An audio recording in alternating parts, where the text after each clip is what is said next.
Army, what exactly would you be looking for? And the second part of the question is it easy to just try to find something that's not there when you already know the players so well and you're going out to watch them? Yeah, I think what we're trying to do is that an Olympic question or just Yeah, an Olympic question, yeah. yeah. I'm sorry.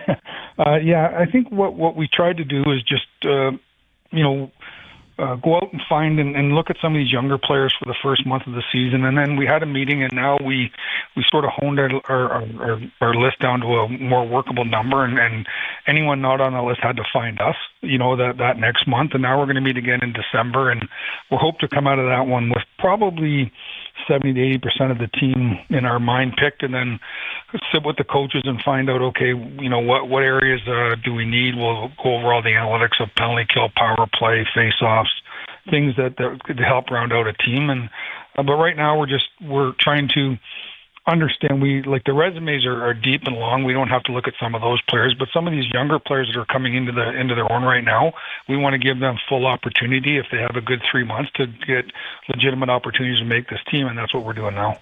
How does the scouting of the Blues factor in? Do you abstain from that? Do you contribute to it? How does that work if someone's got an opinion on Binnington, Thomas, Parayko? Where do you stand on that?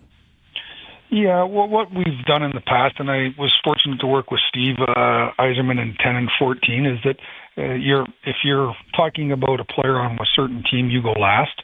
You let the other guys describe what they see, how they see, and everyone's very respectful of what you look at. We're probably all a little harder on our own players than the other people are, but you have to understand that you're doing this for Team Canada, and that overrides your personal feelings for your players. And you have to be honest, because our goal is to go and put a team that we think can compete for a medal, the gold medal, obviously. And that's what we need to do. We have to be honest about our own players. Doug, you mentioned some of the younger players. How much have Celebrini and Bedard in particular maybe changed the way you're thinking about including one or both, and maybe the conversation around some of the forwards you might bring? Yeah, they've done a great job, and as I said, they found us. We didn't have to go out and look for them.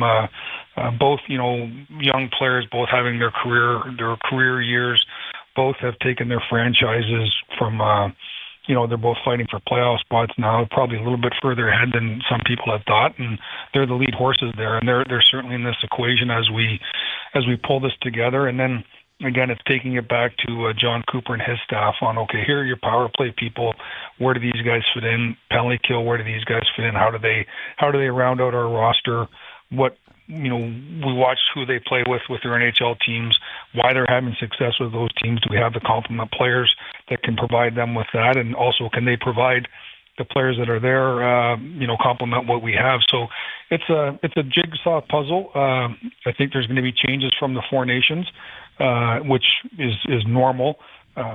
When you look at the last, it's only been less than a year since the Four Nations, so we know a lot of those players well. But as we said, some of these younger players are coming on, and some of the players that were on that team aren't playing to the caliber they were when they got selected, and that's just the nature of the beast, and that's why we're out scouting. Army, is one of the questions, or we talk about this every day, and one of the possibilities is a guy like Connor Bedard, can he go to this tournament and play a different role?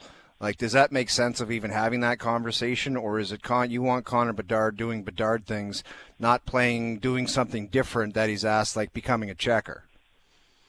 Yeah, well, so you that's a very good question. You say, okay, if Connor Bedard does Connor Bedard things, is he better than X player that's doing that now? And everyone has to play a different role. Like we do want to have a highly skilled team, on all four lines and all the defensemen. But there has to be some people that can kill penalties. There has to be people that can play different roles. Mm-hmm. I think one of the things that I took away from the Four Nations that runs to our day job is if you win both ends, the front of the net and both ends, you're likely going to have success. And so we need people that can play inside the dots, that can play with strength and power in front of the nets, offensively and defensively. And that's where the goals are going to be scored. They don't come, they're flashy plays, but at the end of the day, when the game's on the line, you have to go inside, and we just want players that can complement that 200-foot game playing inside the dots also. With Doug Armstrong, and the young guys, they weren't really on the radar for the Four Nations because of their age. Bedard, Celebrini was a rookie last year, but there were veterans that were well aware of, that had really good years last year that didn't make it. You look at Mark Scheifele, you look at Tom Wilson, who's been a unicorn in this league for 5 or 6 years, Nick Suzuki.